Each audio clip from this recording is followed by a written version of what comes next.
Əməkdaşımız Rəqsanə İbrahimzadə də iclası izləyir və müsahibi vasitəsilə bizə məlumatları verəcək. Rəqsanə, səni yenidən salamlayıram və söz səndə. Salam Gülşən, hər vaxtınız xeyir olsun. Bəli, sizin də vurğuladığınız kimi Dünya Şəhərsalma Forumunun 3-cü günündə bir sıra silsilə tədbirlər davam etdirilir. Bir sıra istiqamətlərdə əsas predmetlərin şəhərsalmada rolundan bəhs olunur. Biz də onunla bağlı, müzakirə edilən mövzularla bağlı detalları diqqətinizə çatdırırıq.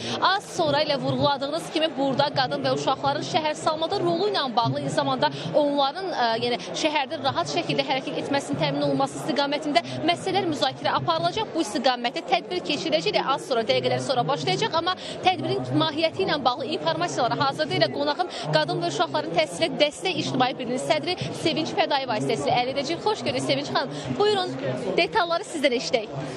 Çox sağ olun, sizi də xoş gördük. Adətən şəhərlər orta statik insanlar üçün qurulur. Burada uşaqların fikirləri, hissləri, duyğuları nəzərə alınmır.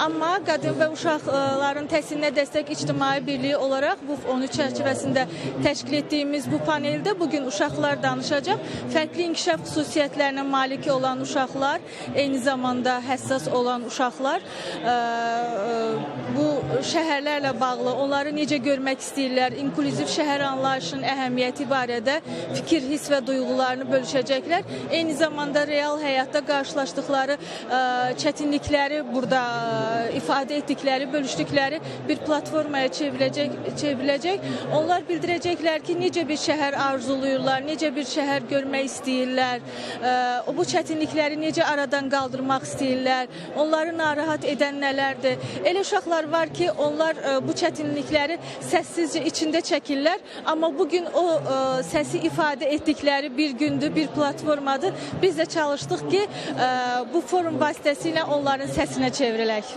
Təşəkkür edirəm Sevinç xanım, informasiyaları biz və tamaşaçılarımızla paylaşdığınız üçün. Bəli, sözü gedən platforma, yəni Dünya Şəhərsalma Forumunun 3-cü sessiyası məhz elə insanların problemlərini dilə gətirdiyi bir platforma roluna çevrilib, rolunu öz öhdəsinə götürüb. Təbii ki, bu istiqamətdə məsələlər müzakirə edilir. Eyni zamanda daha bir tədbir də burada davam edir. İnklüzivliklə bağlı dediyimiz kimi tədbir də hazırda davam edir və bu istiqamətdə də əlilliyi olan şəxslərin hansı problemləri var və onlar nə cür həll olunmalıdır? Bu istiqamətdə məsələlər də müzakirə edilir və bu istiqamətdə tədbir də hazırda davam edir və eyni zamanda qadın və uşaqların hansı problemləri var və şəhərsalmada bunlar hansı formada təmin olmalıdır, nə cür nəzərə alınmalıdır, hansı addımlar atılmalıdır? Bu istiqamətdə də ekspertlər və elə qeyri-hökumət təşkilatının pavilyonunda yerləşib müzakirələr aparırlar, həll yolları təqdim etməyə çalışırlar. Biz də burada elə prosesləri izləyirik. Bakı Olimpiya Stadionunda qeyri-hökumət təşkilatlarının pavilyonunda hazırda müzakirələri davam edir və bir sıra ölkələrin eləməz burada Urban Expo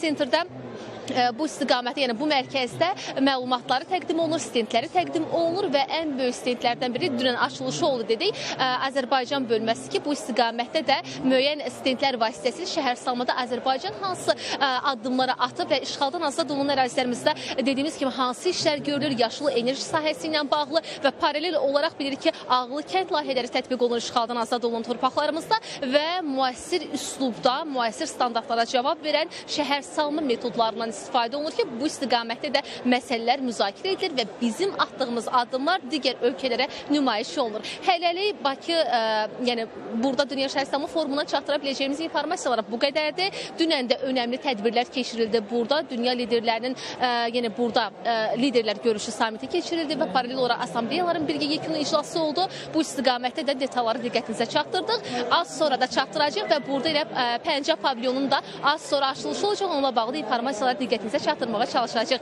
Bizdən bu qədər sözü yerdə sizə ötürürəm. Təşəkkürlər Rəqsanə. Bəli, VUF 13 çərçivəsində pavilyonlarda nələr müzakirə olunur, hansı mesajlar çatdırılır, diqqətə çatdırdıq.